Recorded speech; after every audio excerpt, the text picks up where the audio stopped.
the Titans going to take a quarterback?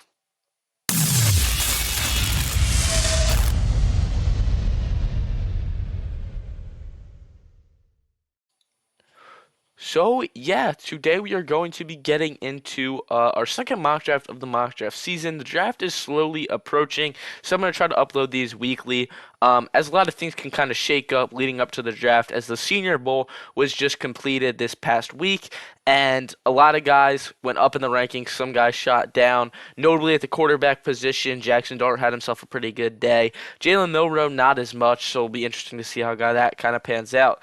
But this question still arises after the Titans GM, I don't even know who it is at this point, went out and said, we're going to not pass on a generational talent. I know I mentioned in the last video, but it kind of really makes you wonder what is going to be their route at pick number 1. And the surrounding guys around them, the Browns most notably have been in the media recently. Myles Garrett requesting a trade, so obviously that's most likely going to happen. So they're definitely going to be one targeting the defensive side of the ball. A guy like Abdul Carter should definitely be on their board. So it'll be kind of interesting to see exactly how things pan out necessarily. But I think one thing still kind of sticks for me at pick number 1, which we'll talk about in a second. But please make sure to leave a like and subscribe if you are new, and let's get straight into this one. So at pick number 1, the Tennessee Titans control the destiny of their franchise pretty much with this pick. And the main decision has kind of been, do they go with the quarterback route, which a lot of people are saying that they should, get a guy who's going to be their franchise centerpiece and build around them, or necessarily do you kind of figure out something else and take the best player on the board, which in many people's eyes is Abdul Carter, as he had a very good college football playoff, which kind of shot him up in the rankings, and now is projected to be a top 5 pick in the draft. But in the last one, I did take Cam Ward, and I've seen a lot of mock drafts over the past few weeks that have had him it'd be either Cam Ward or a guy like Abdul Carter, just because they're saying generational talent. Personally, I don't really think that either of those guys are necessarily generational talents. I think they're going to be very good players in the NFL. But at the end of the day, I do think if you are the Tennessee Titans, Cam Ward is going to make the most sense here. I think he's the best quarterback in this draft. I don't really think that is kind of up for debate. And I think that's kind of what they need. I think they need that centerpiece that is going to help them push in the next couple of seasons to make the jump into sneaking into the playoffs and building around and get rid of Will Levis, because obviously that just hasn't worked out. And here at pick number 2 is where things get interesting for me, because Myles Garrett went to the media this week and he formally said he wanted to trade, and the Browns said that they're going to try to honor that. So, I mean, that kind of leaves me with one option here. You're going to need to find a replacement.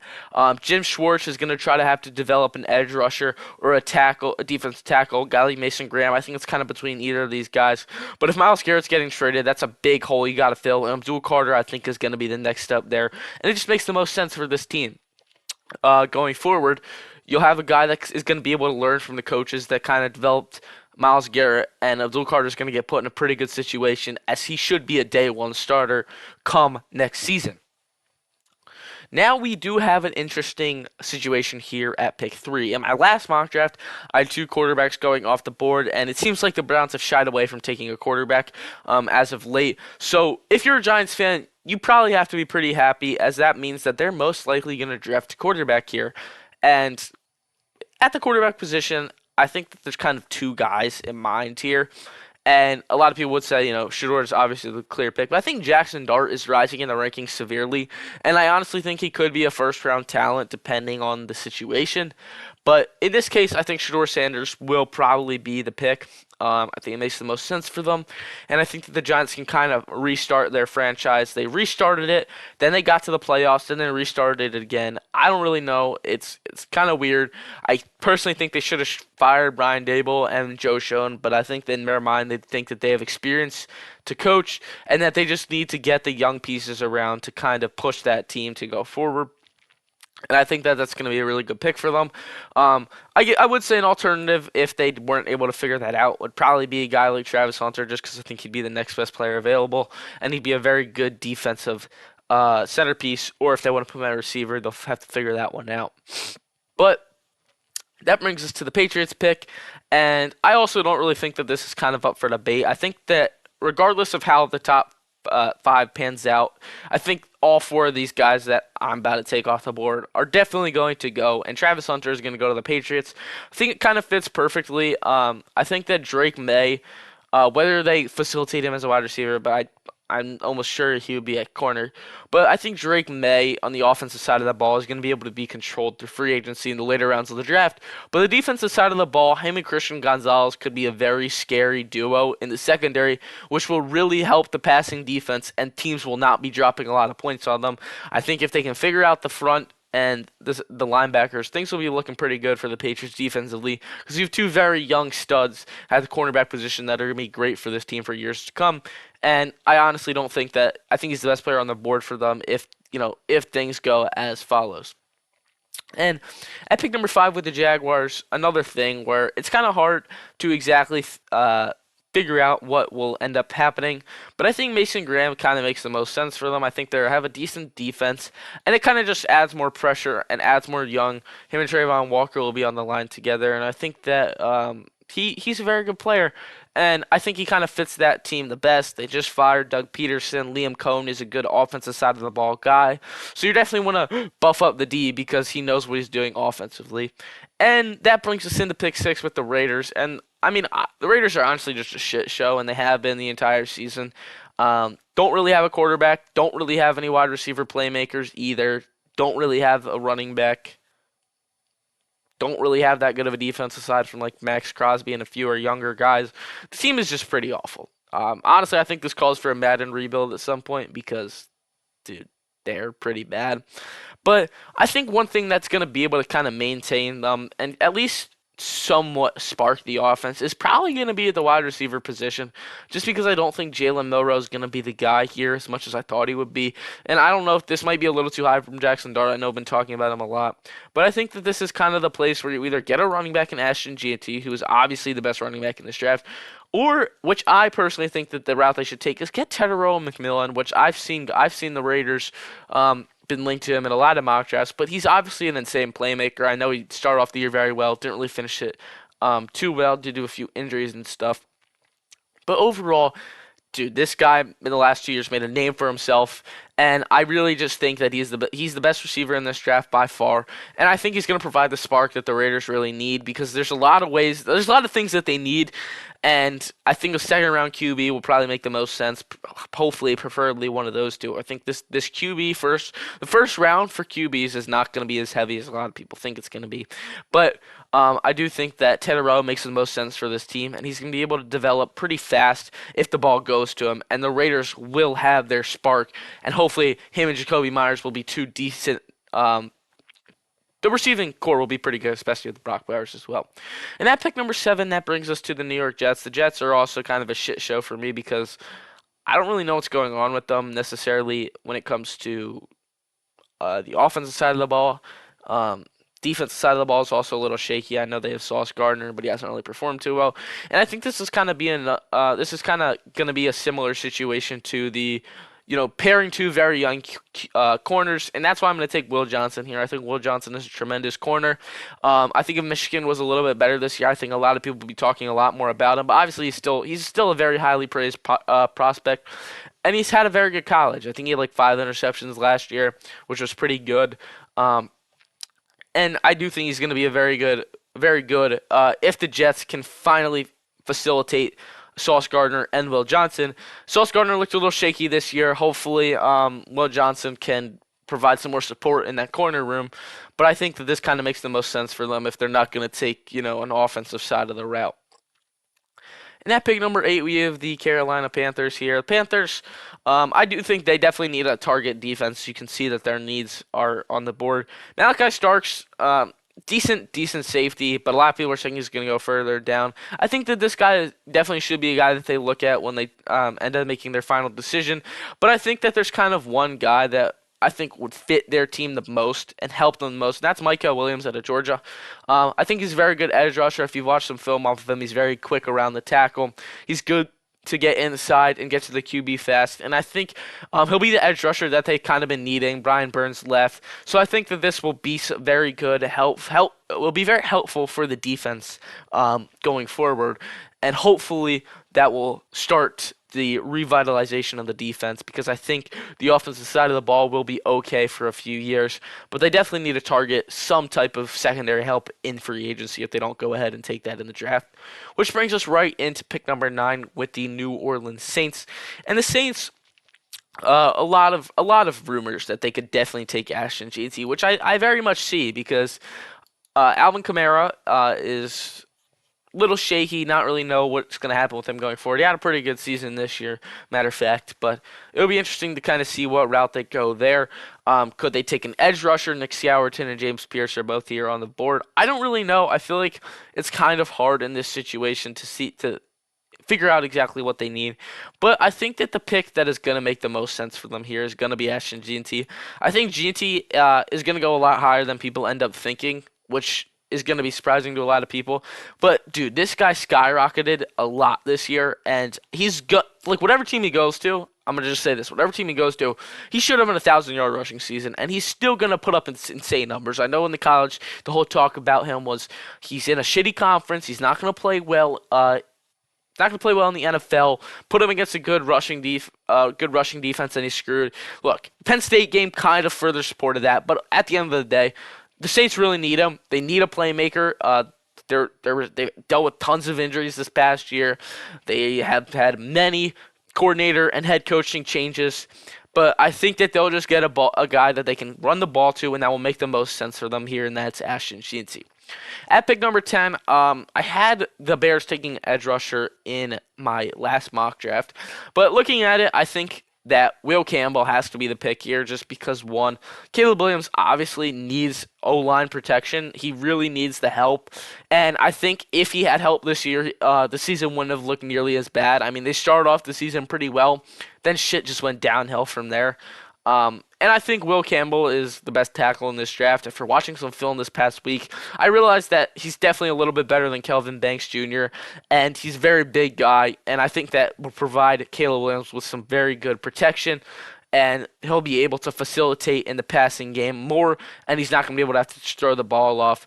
And hopefully they can finally find their play caller that's going to make the most sense. I think Ben Johnson's going to be a very, very good step in the right direction for his career and for the Chicago Bears going forward. With that being said, we have the San Francisco 49ers. 49ers just had a shitty season overall. They just dealt with so many injuries and so many just mistakes that I think they made. I think Kyle Shanahan got a little bit too deep in himself coming off a Super Bowl loss. I don't think they bounced back the right way, and we've seen that trend kind of with the past few years, but didn't even make the playoffs. Like we saw with the Eagles last year, pretty much collapsing on their knees in the second half of the season. And the 49ers overall just had a shitty season. It wasn't really looking like they were going anywhere. Yes, you could say injuries were the main cause for this. But overall, I think that they're going to definitely need to target a young guy here. I think they have a pretty good defensive front with Nick Bosa kind of controlling the main gist of things. And I think you definitely want to target the secondary here. Malachi Starks is the best D-back on the board. But I think a corner makes the most sense here for this team. And I think Siobhan Revel dealt with a an elbow injury this year. Wasn't really able to play much, but last year he put together a very good year. And I mean, he's a name. He's a shot in the dark. Nobody really expected him to be this high on draft boards, but I think this is the perfect guy for Robert Saleh's defense to kind of facilitate and get a very good corner that is going to be able to boost kind of the defensive backs, which they've kind of been a little lackluster with. Travius Ward is going to leave, so this is going to be a pretty good replacement in Siobhan Revel. And at pick 12, the Cowboys are kind of in a shitty situation just because they kind of got their guys sniped with Ashton Jeanty, which I'm assuming was kind of very high on their draft boards.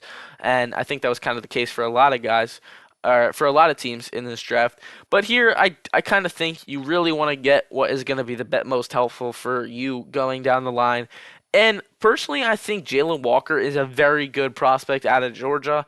I think Georgia produces very good linebackers in the NFL. I mean, very good defensive players in the NFL. Jacoby Dean, Quay Walker in the past few years have been pretty good. And Jalen Walker's just the next guy up. And I think this is going to be pretty big, actually, for the Cowboys. That is going to help them a lot because he's young and he's probably going to take over in the next few years, the green dot. He'll be their main guy going forward. He hasn't been linked to the Cowboys in a lot of mock drafts, but I think he just makes the most sense. He's very explosive. It literally says it here, and I think he's gonna be a perfect fit for them. A lot of people were going crazy over their head coach hiring, but he's good with the offensive side of the ball. And the way I kind of look at this mock draft, and the way I look at the draft in general, certainly you might need some upgrading in certain positions, but I think whatever is the biggest weakness coaching wise and just purely on the roster is going to be the right move here. So a lot of people could say you got to go take a playmaker like Luther Burden. Um, don't really think any of these running backs are first round worthy, but I think Luther Burden, Matthew Golden, people are saying go after them. But I think this makes the most sense for them. And if they do end up taking a defensive player, especially a guy like Jalen Walker, I think you would be surprised how that's going to end up working out for them. And at pick 13 here, an offensive guard makes the most sense, and Tyler Booker is by far the best offensive guard of this draft. Bama produces very good O linemen. Landon Dickerson kind of reminds me of this guy a little bit, just because he is a big guy, and if you take a look at him, I mean, 352, 6'5". That's fucking huge. Okay, he's gonna be a very good protection for Tua Tagovailoa, which is something I think that they definitely need, and I think it'll provide some more room for the run game to work with Devon Achane. Definitely key for his development going along the line forward. And at pick 14, I'm just gonna stick with the pick I had in the last mock, which is Tyler Warren. He's by far the best ball catching tight end. In this draft, and he can do it really all. He's a good catcher, he's a decent blocker, and I think it's going to be a very good for Anthony Richardson and the Colts because he's going to be another guy that they can throw the ball to, and the young core kind of just keeps getting younger, and hopefully that their timeline will end up working out to the way that they want it to be. But obviously there isn't much more you can say about this dude. He's going to be a top 20 pick regardless of where he goes to, and he's just an insane offensive weapon for any QB in the NFL. Which brings me right into pick number 15, which is the Atlanta Falcons. I think the Falcons had a decent season. They couldn't really sneak into the playoffs. But I think if they figure out what they want to do with Michael Penix, it's going to end up working out well for them. And I think this is where Malachi Starks goes off the board. I think AJ Terrell and him will be two pretty good defensive backs. He's a pretty good covering back as well. And he'll probably snag a few interceptions. So I think that the defensive side of the ball will be able to win the football games going forward, which is going to be a huge help. And I know I'm kind of speeding through these few picks, but I just think they're kind of no-brainer picks. And at pick number 16 is the Arizona Cardinals. And I guess here it's really hard. You can't pass up on one of these edge rushers. In Nick Skouerton and James Pierce. I know it was kind of the headline of last mock draft. Nick Skouerton is a big guy. He's 280 pounds as an edge rusher. Is very heavy, so obviously he needs to trim down, but he's still very explosive, and he's a big guy, which is something that the Cardinals really might want.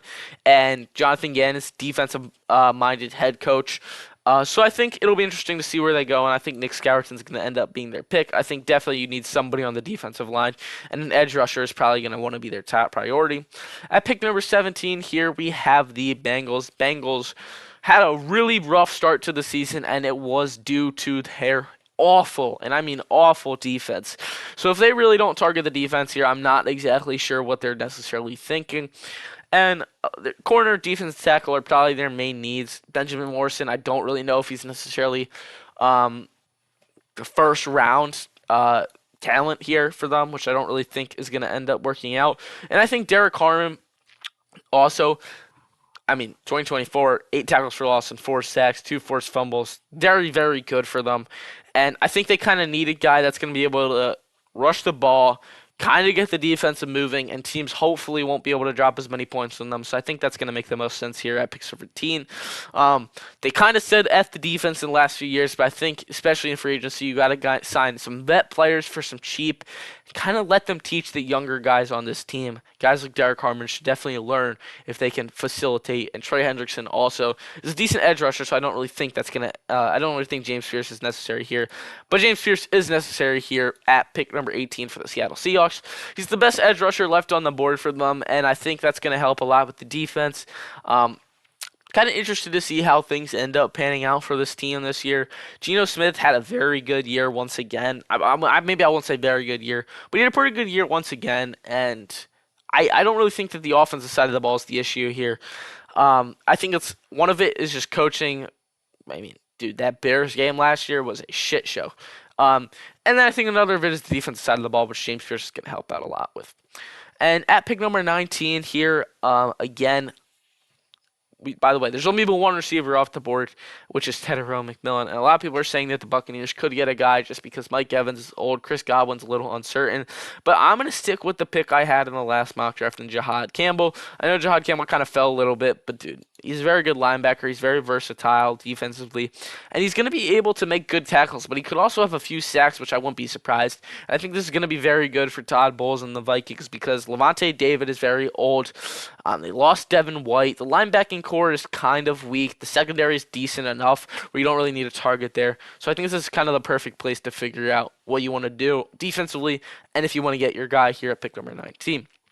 And at pick number 20, I was saving Luther Burden for the Broncos, which is, I think it's going to be huge for Bo Nix. Luther Burden is very explosive. I know he had an okay year this year. But Cortland Sutton was kind of holding down the fort. They had a few questionable guys, like Derek Valet was one of their receivers for a few weeks. There was just a lot to unpack there offensively, and I think Bo Nix is going to be able to have a very good, elite ball catcher that's going to be able to help them win football games a lot. He's like Jamar Chase and Terry McLaurin combined. He's a very good catcher, decent speed, good route runner. I mean, he's just an overall very good receiver in the draft. And, I mean, at the start of this, like at the first initial releasing of the rankings of players at the start of the year, he was probably going to be a top 5 pick. Unfortunately, he was kind of a little bit rattled up throughout the season. But overall, I think this makes the most sense here. Pick number 20 for the Denver Broncos, which will feed us right into the pick 21, the Steelers. Steelers, one of the worst collapses in the second half of the season ever. I mean, dude, I don't know what was going on. I think you probably should have given Justin Fields a chance, and Justin Fields is now going to be a free agent going elsewhere. They could definitely take a QB here. A guy like Jalen Milroe could end up going their way. But I think main like backup successor QBs are probably going to end up starting in round 2, starting with Jalen Milroe and Jackson Dart.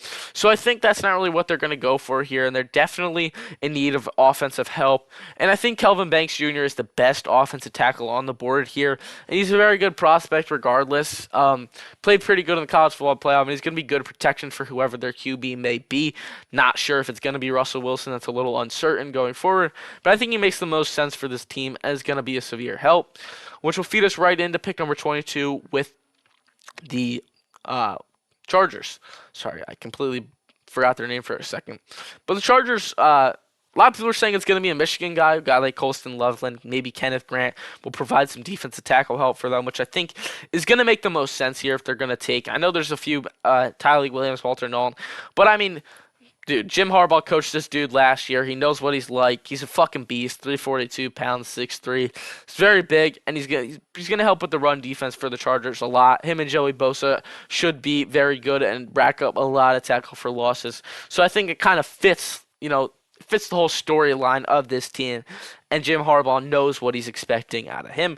Or if we're taking a Michigan guy, we could go with a guy like Colston Loveland because obviously that's a safe pick. You know he's a good tight end, and they definitely could use some offensive sparkage, but I think Kenneth Grant is kind of going to be the better pick for them defensively and help them on the defensive side of the ball. At pick 23, the first round exit, Green Bay Packers. Packers look pretty good offensively this year. I don't think a lot of people ever thought that was going to happen. Josh Jacobs had himself a pretty good rushing season. And guys like Jaden Reed stepped up a lot, so I don't think receiver is going to be the answer here. You have a lot of mid receivers. Maybe develop some of them, decide you're going to let go, but the wide receiver room is a little overcrowded right now. So I think defensive side of the ball will make the most sense for them, and I think a defensive tackle could definitely be a good option, or they could just get a defensive back in Nick Amon-Warrior. I mean, I know that's not necessarily their most important need right now, but he's definitely the best defensive back on the board, in my opinion. But I think a guy that isn't really talked about enough that kind of makes sense for them in some type of way to kind of fit the edge need is going to be Shamar Stewart. Shamar Stewart is projected first-round talent now. He had a very good rise throughout the Senior Bowl and stuff. And a lot of people are kind of having going around the mid-tier. But I do think that him and Rashawn Gary will be two very good on both sides of the ball. And I think you definitely kind of want to have two young edge rushers that are going to be able to get to the quarterback and are going to be too fast for O-linemen going down the stretch, which I think what the Green Bay Packers need. I think if you watch some of their games, especially in the last two games that they played, or the last major games that they played, I should say, with the Vikings and then the Eagles playoff game, they weren't really able to get to the quarterback. I mean, I'll put up the pick right here. Dude, Jalen Hurts had so much time to throw the ball. All five of our O linemen were against their defensive tackles and their edge rushers that literally nobody could break free. So I think that they definitely need to upgrade that position, and I think he's the best edge rusher on the board. And at pick 24, this is where I'm gonna have this Vikings take Nick Amon-Wari. I had him going here in the last mock draft. It just makes the most sense. That's all I'm gonna say. It makes the most sense. They're very young. That secondary, Cameron Bynum, Cameron Dantzler, Harrison Smith is most likely going to retire soon as well. So you definitely want a successor for him that's going to be able to learn, and he's going to be able to mentor. Which brings us to pick 25 with the Texans. Texans, a little bit of a more disappointing season than last year.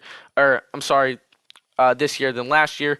But I think Armin Membu has been insanely on the rise throughout the Senior Bowl. And he's a very good blocker, and he's going to provide some more holes for Joe Mixon to run. And CJ Stroud hopefully can break out of that sophomore slump he kind of had. And I know that they could probably use a playmaker, but I think that this is a very good pick, and he's the best tackle on the board, which is going to help them a lot with the protection. Right into pick number 26. The Rams, in my opinion, should definitely take a receiver. Sean McVay is a very good drafter. And Matthew Golden had himself an insane college football playoff. He looks like he's NFL ready, and I think he kind of fits this team a lot. Him and Puka will be very good for years to come. They announced this week that they're trading Cooper Kupp. It makes the most sense for the development of this team and the offense to keep the playmakers around Matthew Stafford, and Matthew Golden will definitely get better from Stafford just because he's a very good quarterback, and the ball's going to get to his hands a lot this year, and Sean McVay is definitely going to know how to use him. At pick number 27, we have the Baltimore Ravens. I think tackle is probably going to be their main need, or they could go for a cornerback like Benjamin Morrison is probably the best guy left on the board for that. But I think you have two decent tackles here in Josh Simmons and Cameron Williams, so it's a question of which one is going to be. And I think Cameron Williams, first-year starter, I don't really know if he's going to end up falling out of the first round, or if he's going to end up in the first round or falling out of it. And I think Josh Simmons just a more experienced. I know he tore his ACL, so that's going to kind of raise awareness or raise question. But I mean, if that's how it pans out, and these are the last two tackles on the board that are first-round material, or you could Jonas Savaiinaea could also be an option. And I think this makes the most sense for them. And at pick number 28, I'm sticking with Mike Green from Marshall. He's been on the rise He's been on the rise throughout this season. And dude, he's from Virginia. He's played in the Power 4, Power 5 conference, and I think he's going to be a good edge rusher for the Lions. He can learn from Aiden Hutchinson a little bit. The defensive front is just only going to get younger. If not, I think they could definitely maybe target linebacker him with Jack Campbell, because Alex Anzalone's getting old. You guys like Carson Schlesinger could be day one, day two type of player, but I think Mike Green makes the most sense, and I've seen a lot of mocks that have him going where I projected. And here again, interesting to see how it's going to pan out. I think Benjamin Morrison is going to be the first-round talent that the Washington Commanders end up using. It's kind of interesting. Emmanuel Forbes didn't really work out for them, so they need a replacement. And I think the cornerback coach is going to like Morrison as a prospect. When he's been healthy, he showed that he is definitely first-round worthy, and it makes the most sense. At pick number 30, we have the Buffalo Bills. Now, the Bills proved everyone wrong this year, made it to the AFC Championship, although they couldn't really get the job done against the Chiefs, which has seemingly been a common theme year in and year out. And it was kind of hard to point what exactly was going to be, what was the deciding factor of that. Some could say it was the ball catchers saying that, they didn't really have experienced guys. Dalton Kincaid, you can blame him for that drop. I don't really think it was anything necessarily related to that. But I think a safety makes the most sense. They're very banged up. Cole Bishop and DeMar Hamlin are their two starting safeties right now. Taylor Rapp got hurt. He's old. And looking at the safety position, you have two very good safeties, but I think Jahdae Barron makes the most sense. Had himself a good college football playoff. And he's just a good overall ball catcher. He'll be a good ball catcher, good defender. And I think that it will make the safety room pretty young and give him a lot of options to choose from. Defensively. At pick number 31, we have the Philadelphia Eagles, my Eagles, of course. And again, I'm interested to see kind of how the Super Bowl ends up going. I will be dropping a Super Bowl preview, I believe. I'll try to drop it Friday or Saturday just so it's enough time before the game for you guys to be able to watch it. I'll provide you with all my opinions. I'm very excited. I've been in school all week, so I've been thinking about is the Super Bowl, and I know a lot of my friends can relate to that as well. But it's kind of a question mark exactly what they need. A lot of people are saying Emeka Egbuka could be the wide receiver 3 they need. Do they go somewhere else? Do they get an edge rusher? Josh Sweat's going to be gone this year, so is an edge rusher the move? And I took Jack Sawyer in the last mock. Again, I think he's kind of more developing into day 2 talent, so I'm interested to kind of see like how exactly that's going to work out for us. But I think the linebacking core is also something we're going to need to upgrade later in the draft, but unfortunately, it's not a good linebacking class where we're going to be able to get a first-round talent like that. But I do think that the line doesn't really need any help either. So I think at this point in the draft, depending on what's on the board for them, it's kind of taking what's going to be the best available for them and what's going to be the best help for them, in my opinion. I think is how they should kind of evaluate this pick. And I know Howie Roseman definitely cooks up, but maybe if they could get a second this year and a second next year, they end up trading down because I'm looking at the options. Nobody's exactly calling my name, but I think that the one thing that's kind of going to be the most important for them is going to be somebody on the defensive line. It's kind of been a common theme for them in the past years. And I'm also just going to end up taking Jack Sawyer here. I think he's like, dude, the college football playoff just showed he's like Aiden Hutchinson and Max Crosby mixed together, and I really can't figure out necessarily a bad spot about him. And to round it up, we are going to be taking Walter Nolan. It's going to be a very good. He'll learn from. Let's just bring up the Chiefs here. He'll learn from Chris Jones, especially next year, as could be Chris Jones last year. You never know, but I think that they definitely need a defensive talent. Thanks for watching. I really appreciate if you guys made it to the end of the video. Please make sure to leave a like and subscribe if you guys are new, as we are looking to expand the channel and grow it as much as possible. And if you made it to the end of the video, let me know if you want to see more live streams or what type of videos you guys want, because I'm not running out of ideas, but I want to get advice and what I want to hear from you guys as well. So please make sure to leave a comment below on your opinion. But the NBA has insane trades. Luka Doncic, De'Aaron Fox, Sixers just made a trade today. I'm going to cover all the NBA trades and kind of grade them on a live stream of some sort, maybe Thursday night. I'm not entirely sure yet. Check the Twitter below. It's in the bio, or link in bio. But yeah. Thank you guys so much for watching. I'll see you in the next one.